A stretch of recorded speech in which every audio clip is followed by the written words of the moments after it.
Hello, everyone. This is Ben Dunn, your AP Sensei, founder of Antarctic Press, a comic book company established in 1985, celebrating its 40th anniversary this year.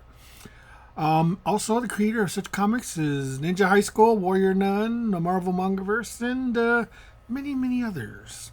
So, I just got out of watching Superman by James Gunn, and let me tell you my thoughts on this particular creative endeavor. Now, I'm going to be upfront with you. I'm not a big Superman fan. I do like Superman. I understand his importance in comic book history. I was more of a Marvel guy, but later, as I got older, I began to appreciate some of the weird goofiness and characters that DC Comics were also producing, particularly Superman. Superman is an iconic character. Almost elevated, well, probably is elevated to the point of being almost mythical in status. It is, for all intentional purposes, in American mythology. He's the Zeus, of the pantheon of heroes. Superheroes, let's just say that right now. So, and he was introduced in Action Comics #1 in 1939, actually 1938, excuse me, and so he has quite a lineage. He's been through many, many incarnations. It's hard to, keep a character fresh when he's that old.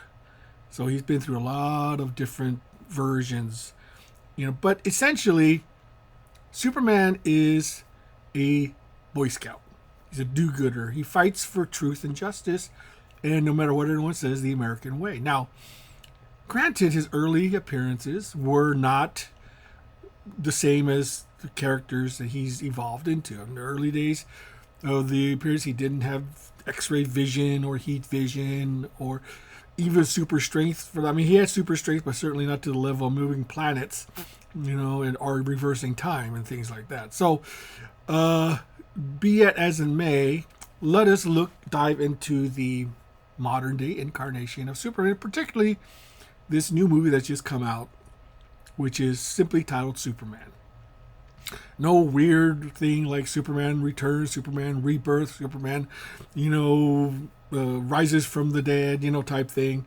It's just Superman. So, in if that of itself, the title implies that it's going to be a reboot of the entire series, because now it's just Superman. We have Superman the movie, we have the Man of Steel, things like that. This goes to the conceit of just calling it Superman. Like, this is the Superman. Now, with that being said, knowing the lore and the history, and all the things that comes with Superman as a character, he is something that almost everyone seems to know. He's the last son of Krypton, rocketed to Earth, raised by, Midwestern parents. Originally in the original origin of Superman, he was just simply sent to an orphanage. There was no mom, pa, can't. That was added much later. Even things like Jimmy Olsen and Kryptonite and his ability to fly, those were all added not in the comics but in other media. Which brings me to this movie. The thing about movie adaptations is that that's exactly what it is. They're adaptations. They're not supposed to be super comic accurate. Because, truth be told, if you were to do a comic accurate Superman, it'd be pretty damn goofy. I hate to say it. There's a lot of stuff in Superman you have to sort of, take with a grain of salt. It's just one of those things that just you have to just accept. The premise itself is ridiculous. I would even say super ridiculous. But if you accept that, then you're in for a good time. And that's exactly what I had with this movie. Now, I will tell you, my first impression was that, yeah, it was okay. It's not bad.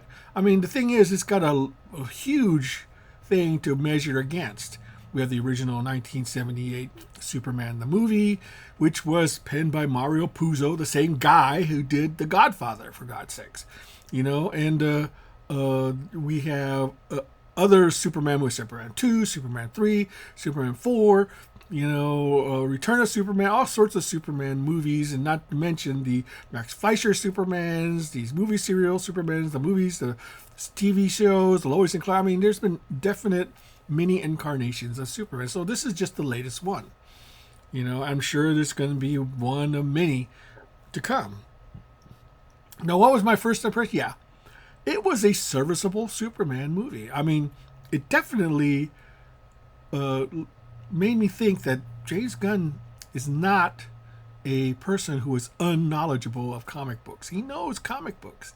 At least that's my theory, is that he knows about comic books. He certainly knows about, I think he certainly knows about the lore in the history. Now, I could be wrong on that. I don't know the man personally, but it seems to me that he did his research.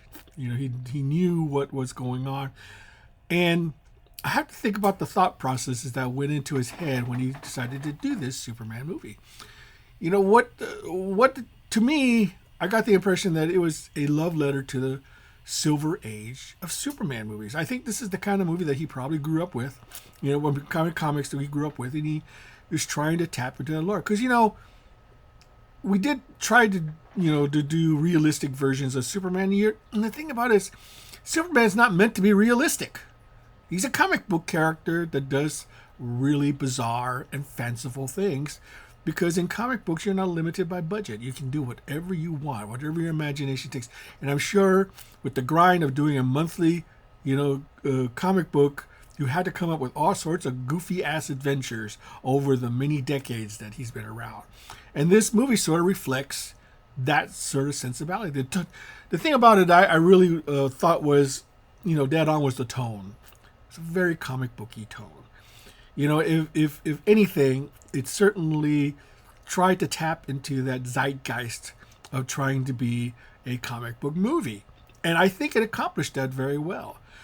And I think that it was basically a fun roller coaster. It wasn't, there were some sort of heavy-handed messaging going on in there, especially the war between. But you know what? That's not unusual. In the original Superman comics in the 1930s, he did exactly that. He stopped a war between two countries because we were on the world was on the cusp of World War II, and Superman tapped into that. And I think that James Gunn knew exactly that. He must have read some of those old Superman comics and said, "Hey, that's exactly what Superman is all about." He would do that kind of stuff. Because that's what makes him a superhero. He's not limited by, the conventions of mere mortals. Far beyond that of mere mortals.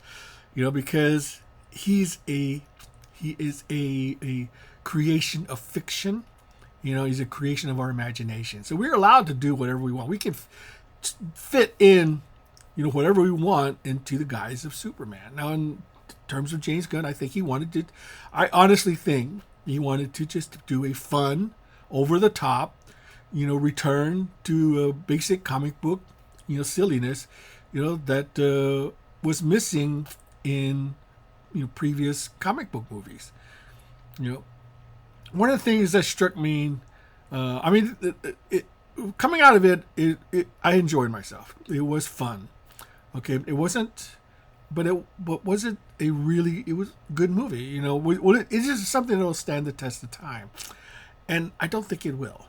It's a fun movie. If you wanted just to get distraction for 2 hours to watch a nice superhero movie of superheroes battling each other, and that's really what comes down to, the fight scenes. Let's be honest. No one's going to go see a superhero movie where they sit around, a dinner table talking for 2 hours. No, that's just not what superhero movies are about. It's all about the fight. It's about the villains. It's about the stakes, things like that. That's what makes superhero comics so endearing to so many readers. Because we want to be in the middle of that action. We want to see what we would do if we had that kind of power. So what I liked was that it had a fairly good tone. The acting, I thought, was very, very well done. I totally believed in most of the characters. There were a few things I think were a little bit hammy. I mean, like Miss Teschmacher really wasn't that, you know, the Metamorphose, a little, one dimensional, to be honest. And I mean, it just, and that's the thing is that there were a lot of things, and the fight scenes are really well done. Special effects were nice, things like that. Now, where the weakness I see comes in is the story itself, and some of the handling of some of the characters. Now, let's talk about Superman himself. Now, I did like that they decided to return Superman to his basic, Boy Scout version of him. But I think he went a little too far, in that he went out of his way to, do things that he probably couldn't have prevented. But now, it does fall into the Silver Age version of Superman where he would do that kind of stuff, and I accept that. But in today's modern audiences where they're trying to go full, full gung ho on the whole super thing, I thought it was just a little bit over the top, Now, like I said, the destruction scenes were very well done, and I did like the fact that they tried to keep the casualty count to a bare minimum. In fact, I don't even think anybody actually quote unquote died, in the movie. I mean, I could be wrong. Other than the Ultraman character, which is, which I'll get into. Now, before I go into any more further, there will be spoilers because I am going to talk about the movie and what I thought of it. So there is going to be spoilers ahead. So if you haven't seen the movie, please, you can stop now, or if you don't care, you can continue to watch. So you have been warned. So story-wise, like I said, it was a simple story. And it basically, but there were things about it, I think it was just a little too simple. There's really no gravitas as far as the characters are concerned. They're very predictable, very one-note sided. Now, Superman himself, fine. He acted a lot like a millennial, sort of that kind of character. Very self-aware, kind of meta, some ways, and just being, but at the same time being sort of like this ultimate Boy Scout, where he went to the point where he would chastise people for not behaving, in a fashion that he would agree with. Now, and there was a scene where I think that he got a little bit, he got lost control of his emotions, especially the scene where Lois is interviewing Superman. I don't think he would have, let go of, those emotions as quickly as he did. Now, maybe he would, I think James Gunn was trying to show that he was a human being, that he had flaws, he had things about him that we can identify him, and then that becomes a very important thing later on in the movie, where supposedly there's a scene where his original parents from Krypton, which he never mentions, Jor-El, at all, and that supposedly he was sent to Earth to conquer the planet, not to serve the planet.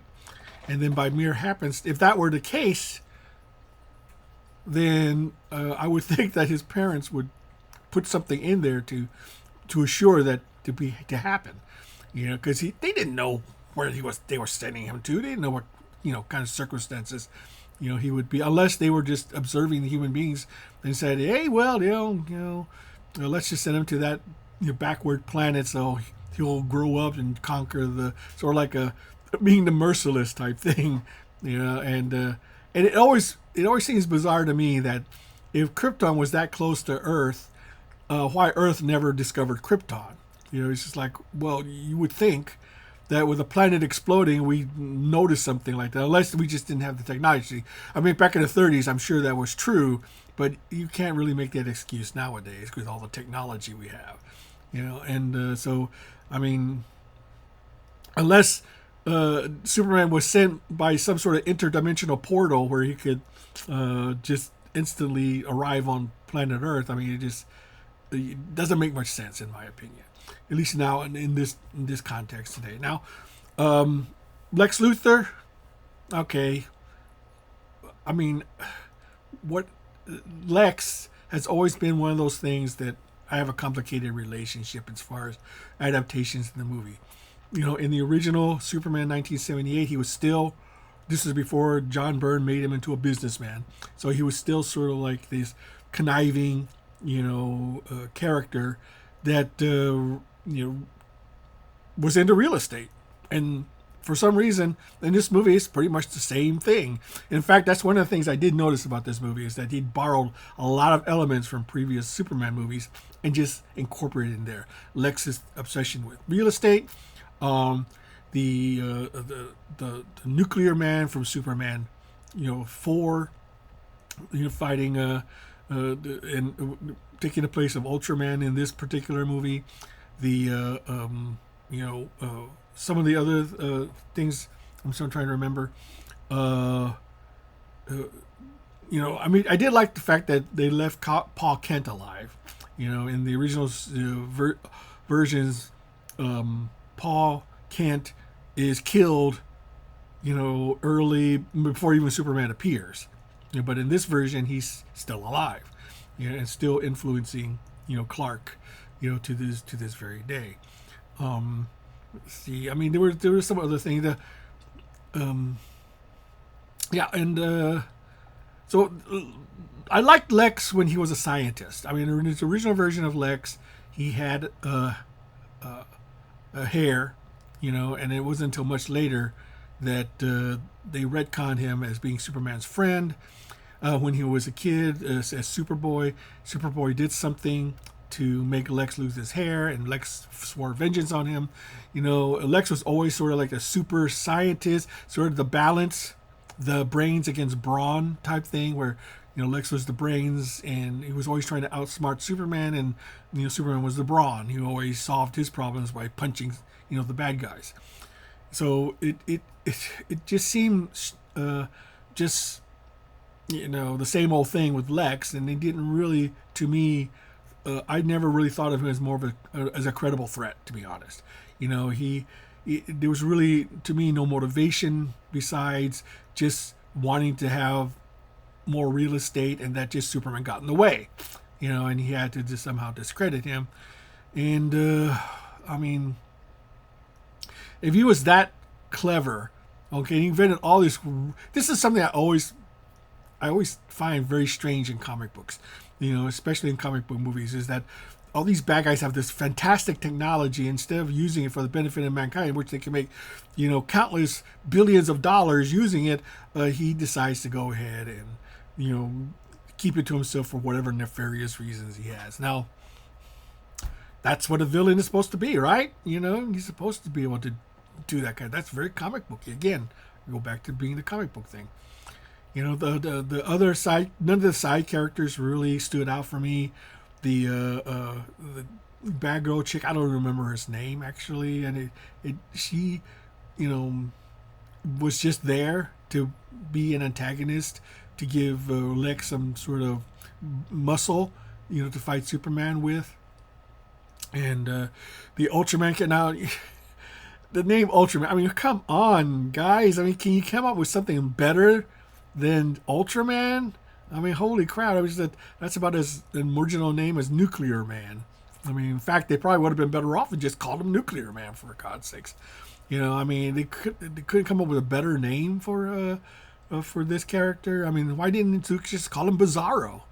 Just have him be Bizarro, for God's sakes. I think it's exactly what happened. I mean, Lex created Bizarro with making a duplicate of Superman, but it was imperfect.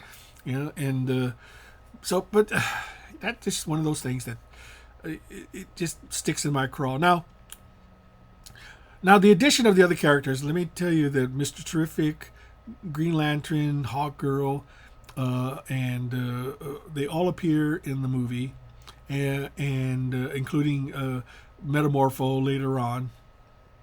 And I honestly did not see a need or reason for them to be in this movie. You know, I think the only reason I can surmise is that it's either for merchandising, you know, where they can sell more toys, you know, or to set up what's going to happen in the future. You know, and it just seems to me that while I appreciate the comic bookiness of the whole thing, I don't think a lot of thought went into some of the names and, you know, the setup and things like that. I mean, calling themselves Justice Gang, I mean, it was sort of cringy for me to see Justice Gang. Gang sort of implies something negative, you know. I mean, holy jeez. I mean, it just didn't seem to make much sense, you know. And it you know, and I mean, I can understand them wanting to explain that these metahumans appears, and you know, we for some reason we no longer use the term superhero anymore. It's now metahumans, because hero implies that you have to do something beyond yourself, you know, in the service of others. And if for some reason nowadays superheroes seems to be an anachronism, you know, something that people just no longer can identify with, because now heroes have become more or less just ordinary people with superpowers. You know, they act the same, do the same. They don't, you know, they almost to the point where they don't really actually care about doing good, just doing whatever they want to do, you know, because that's what they're supposed to do. You know, and that's, to me, that makes Superman sort of interesting in this movie, because he was the only one that actually acted like a superhero. You know, I also didn't care much that Lois almost everybody knows Superman's secret identity. You know, except for Lex, the one person I would think would figure out who his secret identity was. But you know, it just seemed it seems to take some of the mystery out of it, so to speak. You know, Clark trying to keep himself a low profile while everyone thinks that Superman is something else. Another thing that sort of bothered me, and this is kind of a little small pet peeve to be honest, is the costume. The costume did not look all that good on the actor. Now, I know that in the original 78, Christopher Reeves really had to muscle up and look like he was poured into that Superman suit. He looked like Superman because, you know, all the costume with all the little frills and stuff, it was really a distraction for me, because one of the things about Superman's suit is the simplicity of it all. You know, Superman doesn't really need to wear a costume, to be honest. You know, he's super. You know, he can go fighting around naked if he really wanted to, and nobody could give it. You know, nobody would be able to stop him, you know, from doing that. Now, but that's just a minor thing for me. I mean, I did like the fact they brought back his red trunks, which was a good return to form, and a good way to bring back the original look of the character. I really thought that was really well done. Really appreciated that, you know. And overall, you know, I could probably grow to accept the suit after all, but you know, it's just one of those things that sort of irritates me, because the reason Superman has lasted as long is because his costume was so simple and easy to draw, you know, because it was just something so readily identifiable.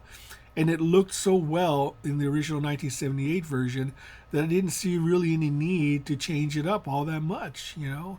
And it would have lent itself more to the comic book nature of the film if they had kept it, you know, closer to the original classic version.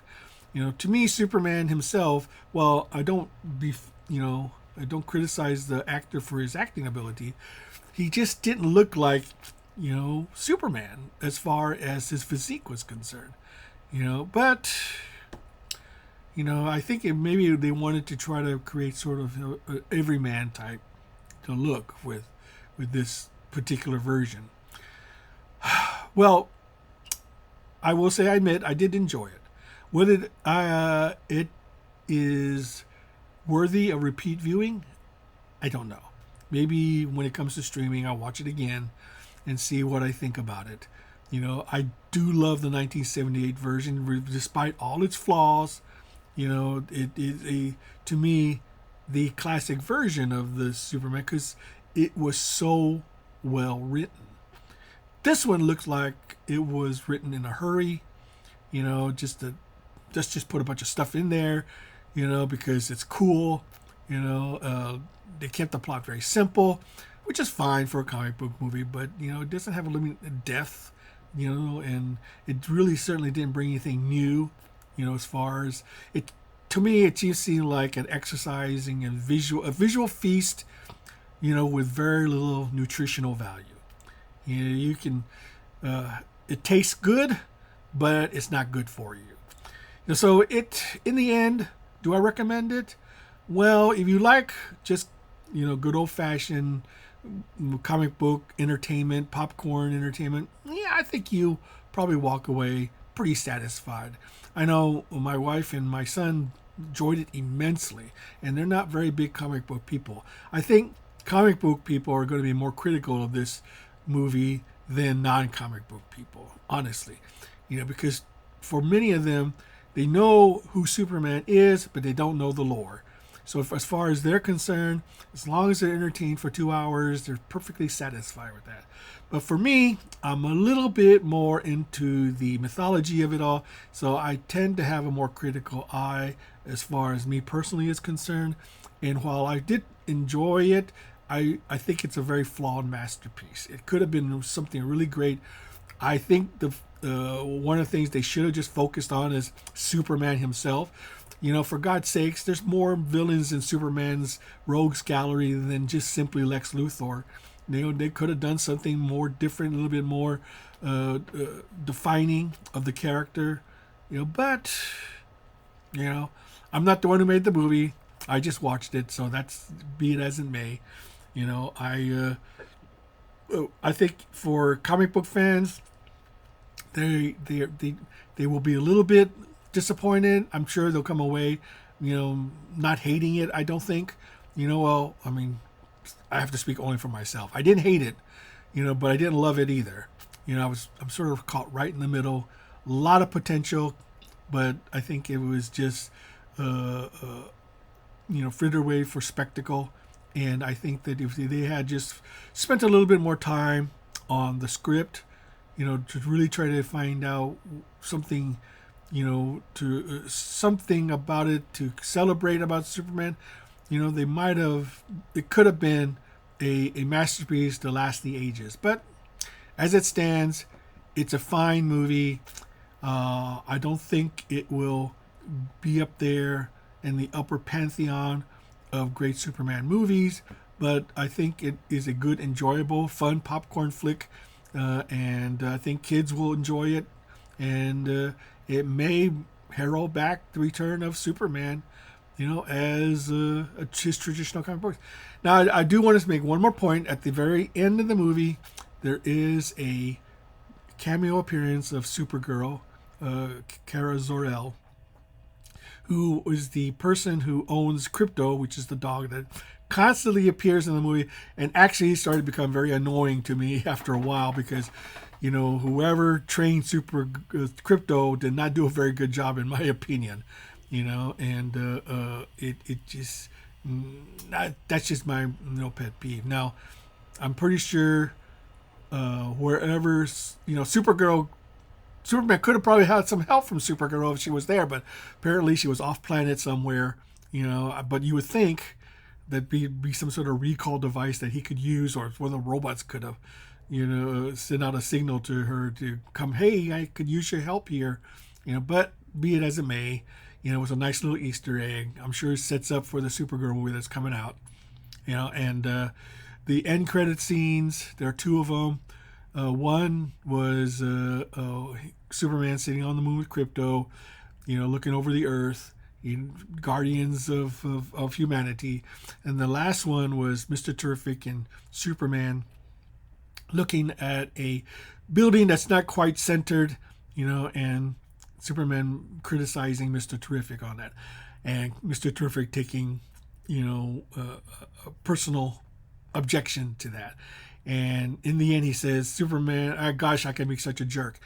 Which is, for those of you who don't know, that's sort of a meme thing, because back in the 50s and 60s, Superman was always pulling pranks, and trying to outsmart Lois, or doing something to trick his friends and enemies in some fashion, to the point where it became like Superman was a jerk, on on the internet.